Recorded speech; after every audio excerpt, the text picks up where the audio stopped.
Hi, David. They call me MacGyver. Today I'm going to be doing the unboxing of a Veken dual nozzle bidet sprayer, and we'll unpackage it and go through what tools you're going to need in order to assemble the bidet.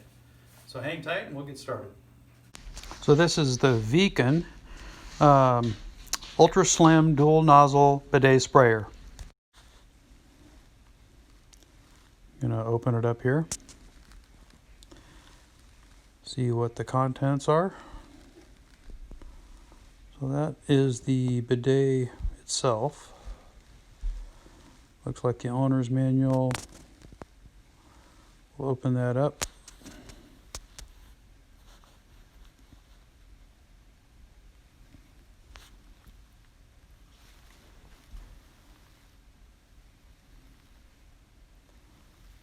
So it's actually the owner's manual installation guide.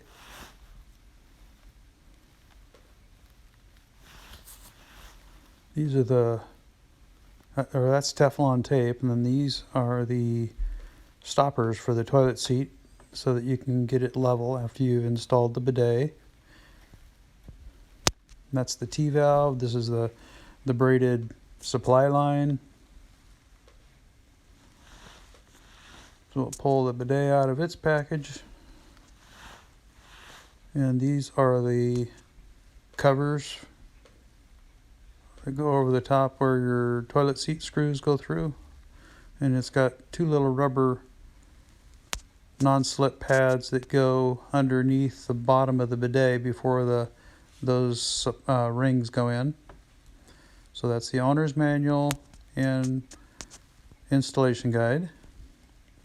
Let's see what tools they say we need to have for this. Okay, it's saying says we need two tools, a crescent wrench and a Phillips screwdriver. That's the only tools they say we need. Okay. Well, I'd like to thank you for watching. Hope that was informational to you. The only tools it says you need is the Phillips screwdriver and the crescent wrench.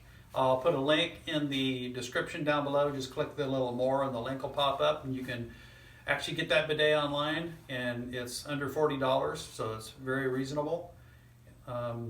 If you haven't already subscribed to my channel, please do so. Click the bell icon, then every time I come out with a new video, you'll be notified. Thanks a lot. You have a great day.